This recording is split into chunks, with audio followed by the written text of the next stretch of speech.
انزلنا علیکم لباسا یواری سوآتکم وریشا، ہم نے تمہیں کپڑا کیوں دیا ہے؟ تمہارا جسم چھپ جائے، تمہارے لیے خوبصورتی کا باعث بنے۔ حدیث پاک میں حضور علیہ السلام نے ایک بات عجیب فرمائی، فرمایا ایمان اور حیا یہ دونوں ایک دوسرے کے ساتھ لازم ہیں۔ جب ایمان نہیں رہتا تو حیا نہیں رہتی، جب حیا نہیں رہتا تو ایمان نہیں رہتا۔ جب حیا نہیں رہتی تو ایمان نہیں رہتا۔ آج ہم لوگوں نے خود اپنے ہاتھ سے حیا کو آگ لگا دی، حیا ختم، باتوں میں حیا نہیں، آنکھ کی اشارے میں حیا نہیں، ہونٹوں کے ہلانے میں حیا نہیں، کان کے سننے میں حیا نہیں، رفتار میں حیا نہیں ہے، گفتار میں حیا نہیں، حرکتیں بھی حیائی کی اللہ تعالیٰ معاف فرمائے۔ کیسے ہماری زندگی حیا کو آگ لگا دی ہے؟ ہمارے بچیوں کا لباس مختصر ہوا۔ حدیث پاک میں ہے قرب قیامت میں ایسی عورتیں ہوگی کاسیات عاریات، کپڑے تو پہنی ہوئی ہوگی لیکن کپڑوں کے باوجود وہ ننگی ہوگی، مائلات مردوں کی طرف مائل ہونے والی ہوگی، ممیلات اور مردوں کو اپنی طرف متوجہ کرنے والی ہوں گی۔ یہ محمد کا فرمان ہے صلی اللہ علیہ وسلم۔ کپڑے تو پہنی ہوئی ہوگی لیکن کپڑوں کے باوجود ننگی ہوگی، مردوں کی طرف توجہ کرنے والی اور مردوں کو اپنی طرف متوجہ کرنے والی ہوگی۔ آپ نے فرمایا ایسے عورتوں پر جنت کی خوشبو بھی حرام ہے، ایسی عورتوں پر جنت کی خوشبو بھی حرام ہے۔ کیا میں اور آپ یہ پسند کر سکتے ہیں کہ میری بیٹی کے لیے جنت کی خوشبو حرام ہو جائے، میرے آپ کی بہن کے لیے جنت کی خوشبو حرام ہو، میرے آپ کی بیوی کے لیے جنت کی خوشبو حرام ہو؟ اگر اس لباس میں میرے آپ کے گھر میں ایسے افراد ہیں تو آپ خود سوچیں کتنی بڑی اللہ کے عذاب کو دعوت دینا ہے۔ تو خیر میں عرض کر رہا تھا کہ حضور علیہ السلام نے فرمایا جب گھر سے نکلو، یہ وضو ہے یہ مسلمان کے لیے اسلحہ ہے، جب آدمی ہمیشہ باوضو رہتا ہے تو یہ ہمیشہ مسلح رہتا ہے، کہ شیطانی قوتیں اس پر حملہ نہیں کرتی۔ اور شیطانی قوتیں کس وقت حملہ آور ہوتی ہیں؟ ایک یہ بتایا کہ جب کوئی گندگی کے حالت میں ہوتی، ناپاکی کی حالت میں، اس لیے زیادہ دیر ناپاک نہیں رہنا چاہیے۔ لوگوں کا یہ بھی مزاج ہے کہ رات کو جب سوتے ہیں تو الگ کپڑے پہنتے ہیں، اچھی بات ہے، لیکن وہ الگ کپڑے بھی گندے نہیں ہونے چاہیے۔ گندے ناپاک نجس کپڑے پہنے ہوئے ہیں اس میں رات کو سو، ارے بھائی گندگی کے پاس فرشتے نہیں آتے۔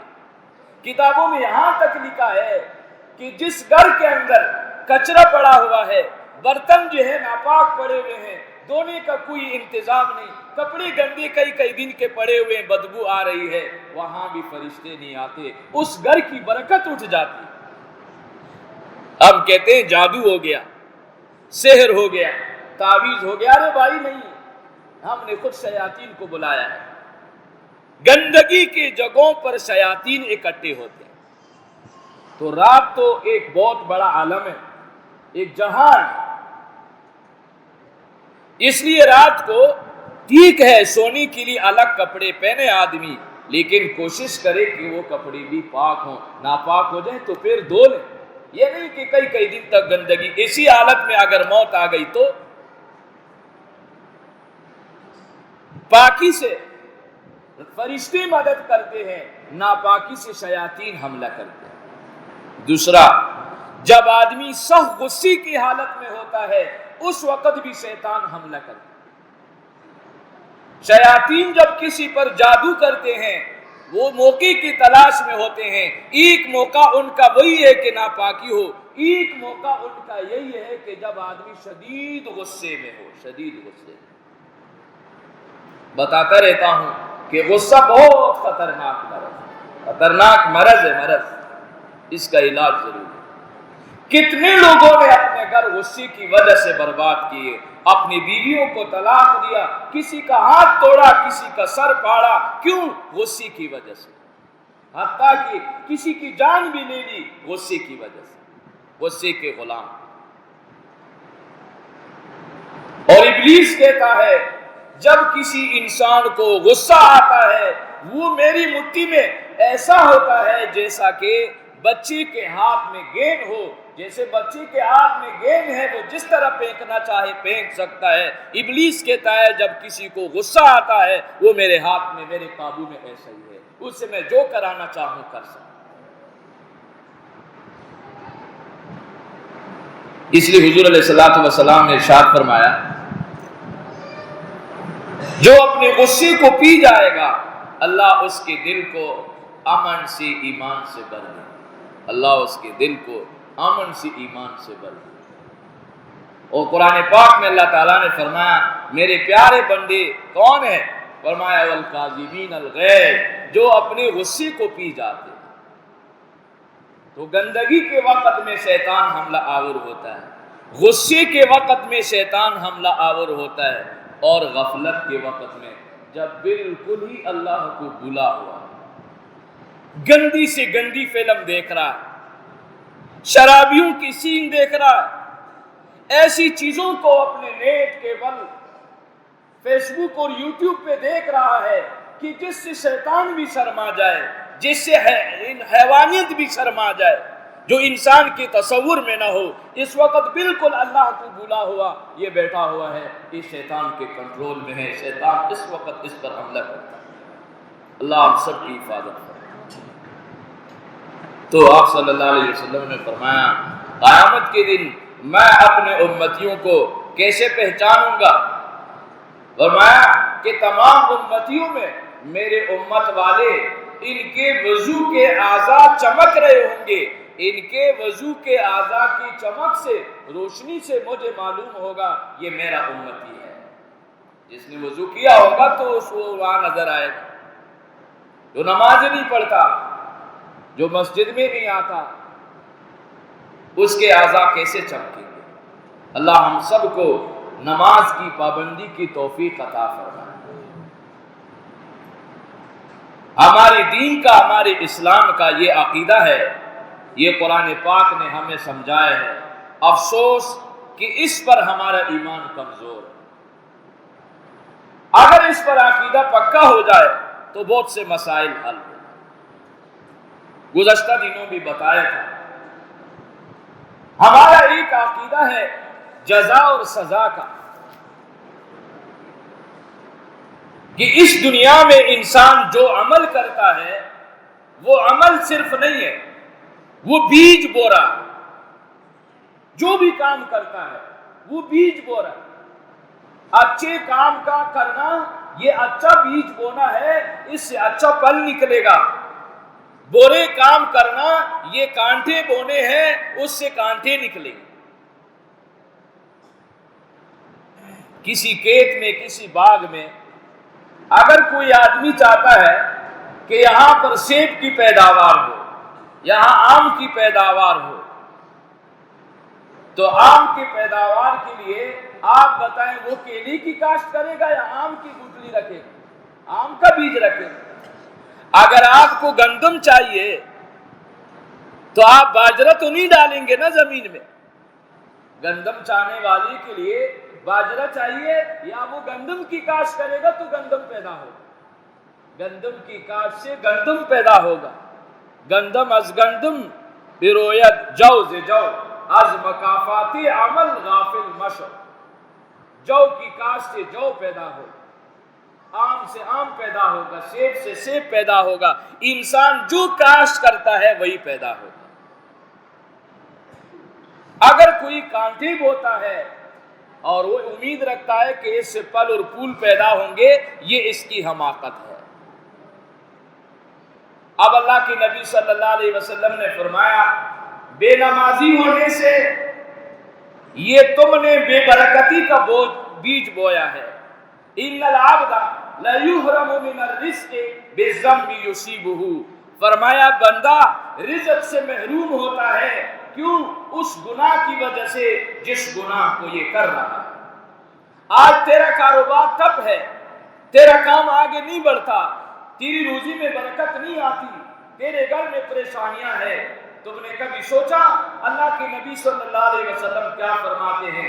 یہ بے برکتی تمہارے اپنے ہاتھ سے آئی ہے، تم نے گناہ کی بیج بوئے ہیں تو اس کے کانٹے تو پیدا ہوں گے، اس کے نقصانات تو ہوں گے۔ نماز نہیں، روزہ نہیں، زکوٰۃ نہیں، ماں باپ کی خدمت نہیں، پڑوسیوں سے ہمارا جھگڑا، بھائیوں سے ہمارا جھگڑا، رشتہ داروں سے ہمارا جھگڑا، حرام ہم کھا رہے، سود ہم لے رہے، رشوت ہم لے رہے، زنا، بدکاری، شراب، پتہ نہیں کن کن گندگیوں میں ہم لوگ مبتلا ہیں، تو پھر کیسے نتیجہ نکلے گا؟ نتیجہ بھی تو وہی نکلے گا۔ آج دنیا جس مرض میں مبتلا ہے، کرونا وائرس ہے یا کیا ہے، پورا عالم پریشان ہے۔ ایک مسلمان کی حیثیت سے میں اور آپ یہ سوچیں، کورونا ہو یا کورونا سے بڑھ کر یا چھوٹی چیز ہو، اللہ کے حکم کے بغیر آ سکتی ہے؟ اس کائنات کا کوئی ذرہ بغیر اللہ کے حکم کے ہل سکتا نہیں۔ وَمَا تَسْقُطُ مِنْ وَرَقَةٍ إِلَّا يَعْلَمُهَا وَلَا حَبَّةٍ فِي ظُلُمَاتِ الْأَرْضِ وَلَا رَطْبٍ وَلَا يَابِسٍ إِلَّا فِي كِتَابٍ مُبِينٍ۔ اللہ فرماتے ہیں میرا علم اتنا وسیع ہے، پورے عالم میں جہاں کہیں کسی درخت سے پتا بھی گرتا ہے مجھے معلوم ہوتا ہے آج کس درخت کا کون سا پتا گرا ہے۔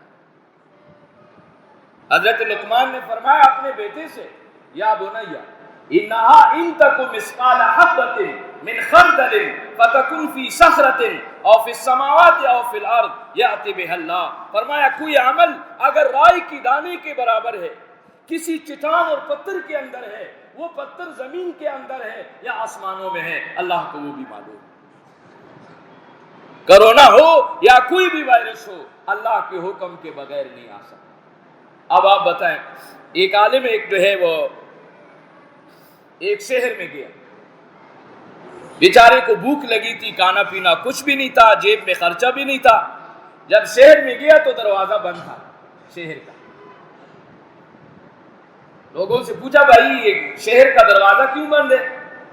لوگوں نے کہا کہ ہمارے بادشاہ کا باز اڑ گیا ہے، بادشاہ کا باز اڑ گیا ہے، عقل مند بادشاہ کو دیکھیں، بادشاہ کا باز اڑ گیا ہے، اس نے دروازے بند کیے ہیں کہ کہیں شہر سے باہر نہ جائے۔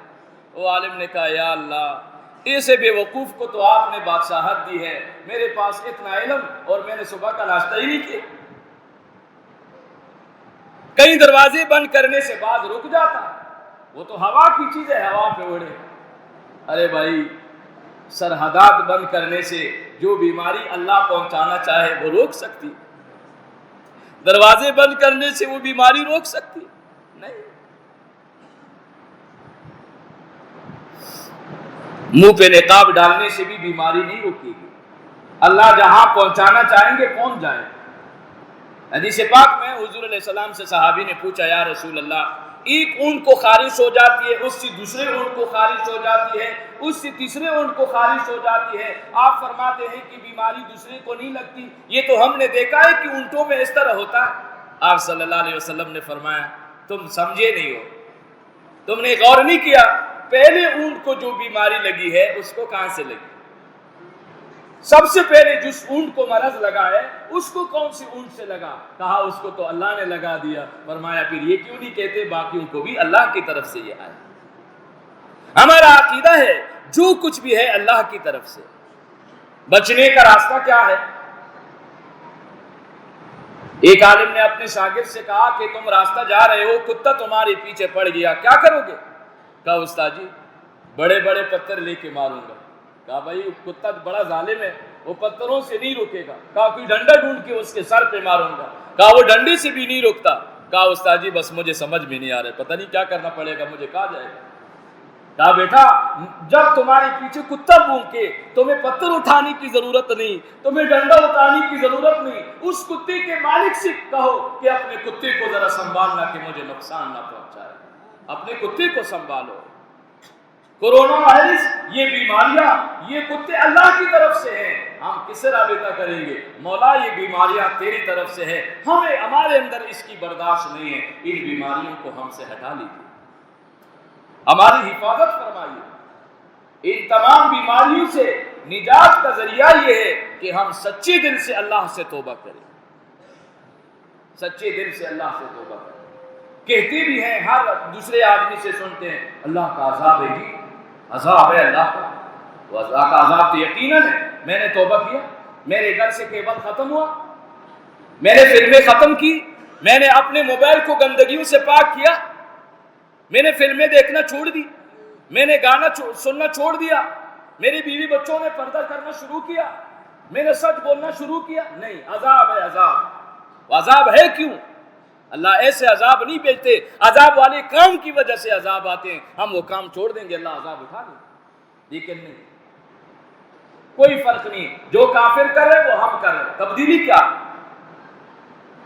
ہماری مسجد بھر جاتی، ہم جو ہے فرائض کی بجائے تہجد شروع کرتے، اللہ کے سامنے سجدے میں سر رکھ کر روتے، تو اب جو ہے اللہ تعالیٰ کی مدد بھی آتی۔ اللہ تو پیارے، اللہ تعالیٰ نے ہمیں اس لیے پیدا نہیں کیا کہ اللہ ہمیں عذاب دے، اس لیے ان تمام باتوں سے نجات سب سے پہلے یہ کہ ہم سارے سچی دل سے توبہ کر کے اپنے اللہ کو راضی کریں، جس گناہ میں مبتلا ہے اس کو چھوڑ دیں، جو ہو چکا ہے اس پر دل سے نادم ہو، آئندہ کے لیے عزم کرے اللہ آج کے بعد آپ جیسے رحیم اور کریم مولا کو ناراض نہیں کریں گے نا انشاءاللہ سب توبہ انشاءاللہ۔ روزانہ استغفار کی کثرت کریں، 100 دفعہ کم از کم تو استغفار کریں، استغفر اللہ ربی من کل ذنب و اتوب الیہ، استغفر اللہ ربی من کل ذنب و اتوب الیہ۔ استغفار کی کثرت، توبہ کی کثرت۔ اسی طریقے سے قرآن پاک کی تلاوت کا اہتمام کریں، قرآن کی تلاوت سے اللہ کی رحمتوں کا نزول ہوتا ہے، جہاں رحمت ہوگا وہاں عذاب نہیں ہو سکتا، جہاں اللہ کی رحمت ہوگی وہاں اللہ کا عذاب نہیں آئے گا۔ قرآن پاک کی تلاوت کا خوب سے خوب اہتمام کریں۔ حدیث پاک میں حضور علیہ السلام نے ایک یہ بات بھی ارشاد فرمائی کہ ان الصدقۃ لتدفع غضب الرب وتدفع میتۃ السوء، صدقہ دینا یہ اللہ کے غصے کو ٹھنڈا کر دیتا ہے، بری موت سے بچا دیتا ہے۔ صدقہ دینا، زیادہ سے زیادہ نفلی صدقات کا اہتمام کریں۔ آپ کے عزیز قریب رشتہ دار، بھائی بہن، چاچا ماموں یا کوئی بھی مسلمان جس کو آپ دیکھیں کہ محتاج ہے، ضرورت مند ہے، اس کی مدد کرے اللہ کی رضا کے لیے، اللہ تعالیٰ جو ہے سارے حالات بدل دیں گے، اللہ پاک مدد فرمائیں گے۔ یہ 3 کام، اور حضور علیہ السلام نے فرمایا جو صبح کو 3 مرتبہ اور شام کو 3 مرتبہ آخری 3 سورتیں پڑھے گا، قل هو اللہ احد، قل اعوذ برب الفلق، قل اعوذ برب الناس، تینوں کو 3 مرتبہ، بسم اللہ کے ساتھ 3 مرتبہ قل هو اللہ، 3 مرتبہ قل اعوذ برب الفلق، 3 مرتبہ قل اعوذ برب الناس، جو یہ پڑھ لے گا فرمایا اللہ تعالیٰ اس کو ہر شر سے، ہر زمینی آسمانی آفت سے محفوظ فرمائیں گے۔ اس کا اہتمام کرنا ہم لوگ شروع کریں۔ اور چوتھا کام یہ کہ جب کوئی طاعون اور کوئی خطرناک قسم کی وبا آتی ہے، اس وقت علماء کرام کا تجربہ یہ ہے، اولیاء اللہ کا، کہ زیادہ سے زیادہ حضور صلی اللہ علیہ وسلم کا تذکرہ کیا جائے، آپ صلی اللہ علیہ وسلم کے سیرت کو پڑھا جائے، سنا جائے، تو اس کی برکت سے اللہ تعالیٰ آفات کو ٹال دیتے ہیں۔ اپنے گھروں کے اندر حضور صلی اللہ علیہ وسلم کی سیرت کی کوئی کتاب پڑھنا شروع کریں، اپنے بچیوں کو سنانا شروع کریں۔ سیرت مصطفیٰ ہے، اسوہ رسول اکرم صلی اللہ علیہ وسلم ہے، نشر الطیب ہے، پیاری نبی صلی اللہ علیہ وسلم کی پیاری سنتیں ہیں، فضائل اعمال ہیں، فضائل صدقات ہیں۔ کوئی عالم سے پوچھے تو صحیح کہ میں کیا کروں، اللہ تعالیٰ جو ہے مدد فرمائیں گے۔ اور دعاؤں کا بھی خوب اہتمام کرنا چاہیے کہ اللہ پورے عالم کے حال پر رحم فرمائے، تمام عالم کے مسلمانوں مسلمانوں کو اللہ تعالیٰ کورونا وائرس سمیت ہر خطرناک بیماری سے محفوظ فرمائے. جو مسلمان اس میں مبتلا ہیں اللہ انہیں شفا عطا فرمائے. جو اہل کفر اس میں مبتلا ہیں اللہ تعالیٰ ان کے لیے ہدایت اور ایمان کا ذریعہ بنا دے اور جو ہے اللہ تعالیٰ پورے عالم کو اس سے محفوظ فرمائے. ایک دعا حضور علیہ السلام نے سکھائی ہے. حضور علیہ السلام سے ایک صحابی نے پوچھا یا رسول اللہ 23 سال میں آپ نے بہت دعائیں سکھائی, مجھے ساری تو یاد نہیں ہے.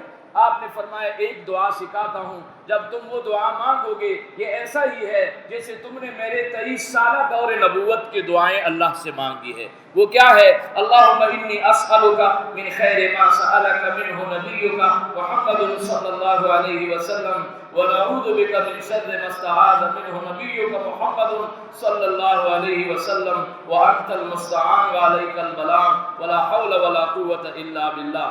اے اللہ وہ تمام بلائیاں جو تیرے حبیب محمد صلی اللہ علیہ وسلم نے آپ سے مانگی ہے میں وہ ساری مانگتا ہوں, اور وہ تمام شرور جن سے تیرے حبیب صلی اللہ علیہ وسلم نے پناہ مانگی ہے میں ان سب سے پناہ مانگتا ہوں. فرمایا یہ تم نے مانگا تو میری ساری دعائیں اس کے اندر آ گئی. اللہ پاک مجھے ہم سب کو عمل کی توفیق عطا فرمائے. وآخر دعوانا ان الحمدللہ.